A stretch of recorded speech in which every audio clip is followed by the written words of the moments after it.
You're asking about some options for your booster that you're building, so I was going to kind of walk through everything so you could see the logo and the non-logo stuff. For LED covers, there's a few different options out there now, depending on what you like and the way it looks. You can go wide open with a ring. You can go somewhat filled with an O-ring setup, wide open with an O-ring setup. The Rolling Toys plate mounts, if you get them from them, they come black or chrome, and then instead of a kanji, it has a kanji looking RT for Rolling Toys. And that's pretty much universal. It'll fit anything. It's set up for an exhaust plug, but if you don't have an exhaust plug, the flat end will go through any of the holes in the back by the foot pegs. Rolling Toys kickstands, all very similar with the window setup. This is a black contrast. They come in chrome, orange to black, blue to black. Well, I believe red to black was the other color. And then the Rolling Toys mirrors again. Those are chrome. They come in blue, black, all black, red, and black. And then when you get into yoke caps, those are Suzuki covered ones. These are the newer new Busa with the smaller inside.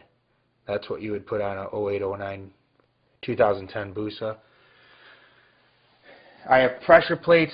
I could do them engraved in chrome. This one's one that I did for one of the displays for the company I work for, Full Throttle Motorsports and BoosaKing.com.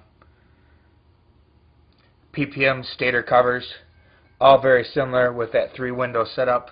I have some made in a Raven setup, Widow and Savage from RC that I'm just getting back from plating that are going to look just like these, but with a pattern more like the RC wheels. Like this is a set of Savage spinners. That way if you're doing Savage or Widow or some other option like that, your wheels, your clear covers, this center section here would be in the same pattern as that, and you could have everything that matches. But these are spinners that are going on a 330 single-sided OSD kit on a Busa. A lot of the guys are getting away from chrome. You'll notice there's a lot of black going out there, so the contrast stuff, like the kanji engraved covers, the tank pads that say Busa in them. A lot of the manufacturers are not making these because of copyright infringement. Suzuki's been kind of down their case on them. This one's really slick for new Busas. It's by RAS. It has a ignition cover and lower triple tree all in one piece instead of having to do it in 2 different sections. And then spike style Busa logo grips. These are like a flat rounded tip that are engraved in Busa also. Chrome peg sets, almost a must. When you start doing front peg sets, you have the 2 brackets, the pegs, the weights, the shifter, the brake lever, and the feelers in the end of the pegs. So there's a few sections to getting the pegs done. When you get into calipers, all of us have been plating calipers for a very long time. There are calipers out now that are direct replacement, that come complete with pads. They're universal. You can move the bleeder from one side to the other, so you have a left and right. These fit all the radial mount Suzukis.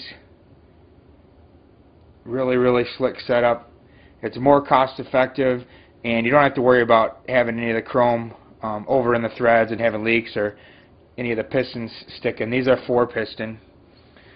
They make a mount now to use this on the rear also. So if you want all your calipers to match, you can run the same 4 pistons all the way around. Which with these bigger, heavier rear wheels, you can see how large. That's a 330. With all this weight on the rear, having some heavy brakes on the back won't hurt too much. When you get into the wheels too, you also have options to go with rotors and sprockets that match the pattern. So if you go with like Savage, this is a RC Savage. It's got an odd bolt pattern because this is actually a 48 tooth Harley Davidson bolt pattern that's used on the single-sided hubs. But you can get fitment on a sprocket for RC, sprockets for almost every application now. There's a few rarities out there that don't fit. But if you got any questions on any of the custom booster stuff, give me a call. I have plenty of stuff in stock. I work at one of the largest dealers in Michigan. We have everything available. If you want to do financing and purchase a bike directly through the dealer, all the custom work, the paint, everything can be done turnkey and then sent out to you. And we can do it in a timely fashion. In most cases, it's well under a month. I keep a lot of tail conversions and stuff. Call me, ask for Jack, 517-646-9850, or check us out on the web at fullthrottlemotorsports.com.